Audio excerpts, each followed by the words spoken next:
ऐतिहासिक परिचर्चा की अध्यक्षता कर रहे हमारे गार्जियन स्वरूप भगवान बाबू और अध्यक्ष मंडली के तमाम साथीगण, इस मंच पर उपस्थित भाकपा माले के राष्ट्रीय महासचिव कॉमरेड दीपंकर भट्टाचार्य जी, हमारे साथ मंच पर नेशनल हेराल्ड के संपादक और जाने माने बुद्धिजीवी विद्युत पाल जी, हमारे साथ ही संस्कृति कर्मी, लेखक, पत्रकार अनीश अंकुर जी, मंच पर उपस्थित हमारे सहयोगी रहे और अध्यक्ष मंडल के एक सदस्य लाल बाबू जी, वरिष्ठ वकील, तमाम साथीगण,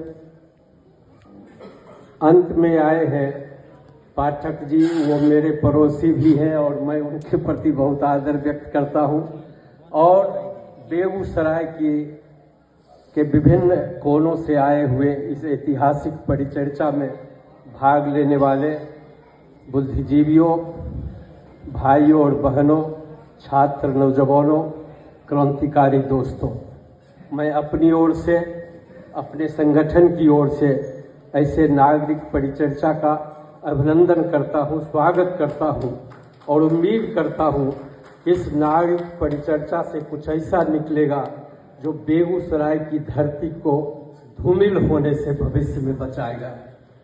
साथियों, हम उस खेल में जी रहे हैं जब पूरे देश में धार्मिक उन्माद का वातावरण है,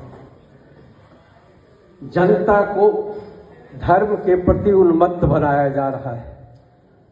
कहीं न कहीं विश्वविद्यालयों को और शिक्षा जगत को कुंद करने की कोशिश की जा रही है। जो हमारी वैज्ञानिक चेतना है उसको खत्म करने का निरंतर प्रयास हो रहा है। एक वातावरण बनाया जा रहा है ताकि आने वाली पीढ़ी, यह नौजवान पीढ़ी सत्ता के सुरताल पर थिरक कर उनके साथ ताली बजाता रहे। यह दौर कुंभ का है। यह दौर एक तरह से पूरे देश के विखंडन का दौर है, जहां संवैधानिक संस्थाओं पर लगातार हमले हो रहे हैं, जहां हमारी तमाम विरासतों को खत्म कर देने का एक सुनियोजित अभियान चल रहा है। जो हमारी सामाजिक संस्कृति है, जो हमने पिछले 75 सालों में लंबे संघर्ष के बाद कायम किया है आजाद भारत में, उसको खत्म करने की तैयारी चल रही है। सतरंगा भारत को एकरंगा बनाने का यह लगातार अभियान चल रहा है और इस दौर में आपने यह नागरिक परिचर्चा आयोजित की है। वास्तव में कम्युनिस्ट आंदोलन के 100 साल, उपलब्धि, सीख और चुनौतियां विषय बहुत ही मौजू और बहुत ही विचारणीय विषय है, गंभीर विषय है। साथियों, हम कम्युनिस्ट आंदोलन के 100 साल पर ही चर्चा पर केंद्रित रहेंगे। आप जानते हैं कि कम्युनिस्ट पार्टियां जब भी बनी हो, हम उस पर भी आएंगे, लेकिन कम्युनिस्ट 1857 के आंदोलन के बाद ही सक्रिय हो गए थे। कभी भी भारत के क्रांतिकारियों ने अंग्रेजों के सामने माथा टेकना कबूल नहीं किया और एक लंबी लड़ाई के बाद हम अपनी स्वतंत्रता हासिल कर सके।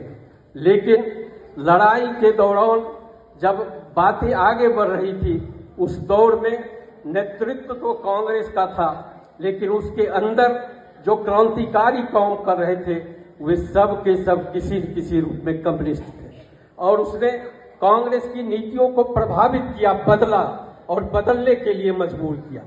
वह दौर था, वह महान सोवियत क्रांति के पहले का दौर, जब गांधी जी पटल पर नहीं थे तब भी क्रांतिकारी आंदोलन जारी था। चाहे वह खुदीराम बोस की चर्चा कर लें, गदर पार्टी की चर्चा कर लें, या जो मजदूर और किसान विभिन्न मोर्चों पर तैयारी कर रहे थे, विभिन्न मोर्चों पर लड़ रहे थे, उनकी चर्चा कर लें। वास्तव में आजादी के आंदोलन को बढ़ाने में हमारे क्रांतिकारियों का, और क्रांतिकारी वही थे जो कम्युनिस्ट पार्टी को और कम्युनिस्ट विचारधारा से प्रेरित थे। कांग्रेस उस दौर में जब सोवियत संघ की क्रांति हुई, और उसके पहले आप जानते हैं कि अहमदाबाद कांग्रेस लगभग 2 भाग में बट गया। उसमें हसरत मोहानी ने पूर्ण स्वराज का प्रस्ताव दिया। 2 दल बने, नरम दल और गरम दल, और गरम दल का नेतृत्व लाला लाजपत राय कर रहे थे। और लाला लाजपत राय ने इस देश में मजदूरों को संगठित करने में, किसानों को संगठित करने में और उनके द्वारा आजादी के आंदोलन को आगे बढ़ाने में एक महत्वपूर्ण भूमिका निभाई। चूंकि समय कम है इसीलिए मैं थोड़ा शॉर्ट में बोल रहा हूं, लेकिन 1920 आते आते जब अखिल भारतीय मजदूर संघ एटक का गठन हुआ, तो आजादी के आंदोलन को और तीव्र होने में उसको और धार मिली। और लाला लाजपत राय पर जब लाठीचार्ज हुआ तो पूरे देश के मजदूरों ने हड़ताल की, जो इस आजादी के आंदोलन को गति देने में एक महत्वपूर्ण भूमिका निभाई। साथियों, इसीलिए कम्युनिस्ट आंदोलन के इतिहास पर जब विचार करते हैं तो अपने आजादी के आंदोलन में क्रांतिकारियों के रोल पर भी, क्रांतिकारियों की भूमिका पर विचार